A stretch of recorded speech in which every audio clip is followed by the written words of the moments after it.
Good morning and welcome to our daily vlog. I thought the first thing I would do is walk around in the garden and show you what's going on out here a little bit. This is Kitten. She's kind of a wild cat, and this is about as close as she will get to me. This is one of my black hellebores in bloom. The vinca is starting to bloom, and I do let this grow in my garden as a ground cover because it's great for choking out weeds. Charlie is joining us today. He has not been a good boy this spring and has been getting out of his fenced area, so now he has to go outside on a leash until we get that fixed. This is another one of my hellebores that's in bloom right now. I'll walk around this way and see. There we go. Now you can see one of the flowers that's opened. This is another variety of hellebore that's in bloom.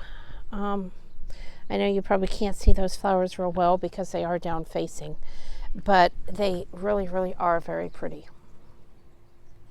This is a different hellebore, and the flowers are a lot more closed on this one. I don't think they're all the way open, but when you look across the garden, you can see both of these, and it really is very pretty. The witch hazel is still in bloom, and those blooms are still going pretty strong. This is one of my crocus in the front garden, and my first patch of daffodils that have opened up. I will have a ton of daffodils within probably a week or so.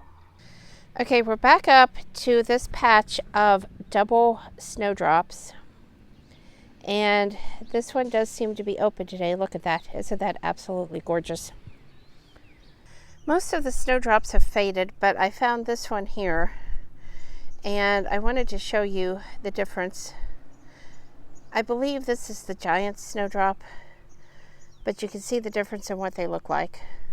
There are lots of varieties, and I would like to have some of all of them in my garden. This is a huge circle of crocus.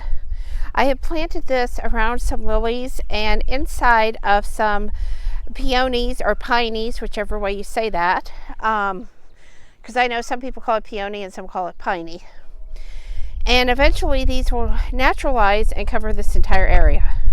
This is another very large area of crocus that I have planted. This is in the native plant garden. And like I said, I know these, or I'm pretty sure these are not native. I'm not 100% sure. But they are here for the early pollinators. The yellow lilac is definitely leading the way this year with leaves that are opening way before any of the other lilacs on the property. Okay, so that was a really quick tour of the spring garden. We do have an animal predator out there. I'm not sure what it is, but my white crocus was knocked over and there was a little piece of poop on it, and it was not cat poop.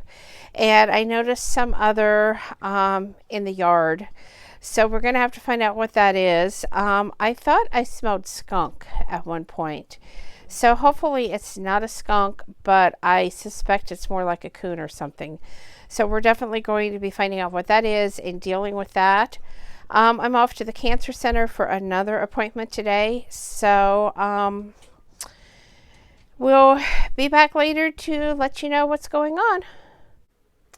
The tomato plants and the basil indoors are growing really fast, and really very large leaves on the basil, as you can see.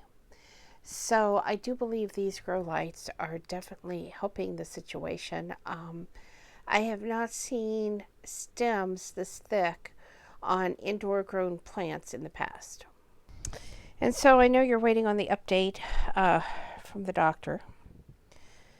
I'm a little confused by everything. They said that I have a mild dependent, I'm not sure what that word is, within the lung base, which basically means, Jeff looked it up, and it's a partial collapsed lung. When we asked about it and why nothing was said, they said that it appeared that I had a little cold. Well, I don't feel like I have a little cold, so I don't know. Maybe they're seeing something that I'm not, or something they're just not really ready to discuss yet. I am going to be seeing an OBGYN, and thankfully we finally got a female in Marion. The fibroids they found a couple of years ago have grown quite a bit. If I remember right, they're like twice the size that they was. So I told her that the last OBGYN I saw said that I was not a candidate for surgery, that this was a major surgery, and given that I had almost died with my C-section, this was not a good idea, but she wanted me to get a second opinion, so that's what we're going to go and do. So they have that appointment set up, and then they also are concerned about my kidneys, and they are sending me to a nephrologist. It's NEPHROLOGIST. Anyway, a kidney specialist. They said that my kidneys are not functioning right because the tube, for lack of a better word, that carries the waste from my urine to my bladder is too small on both sides. I've never heard this before, so I'm kind of wondering why I've never heard it before and what this means in the big scheme of things. So that's where we're going right now, and they're going to call me with that other appointment. So just wanted to give you guys an update. Thanks for watching, and I'll see you back here tomorrow with another daily vlog. Have a great night.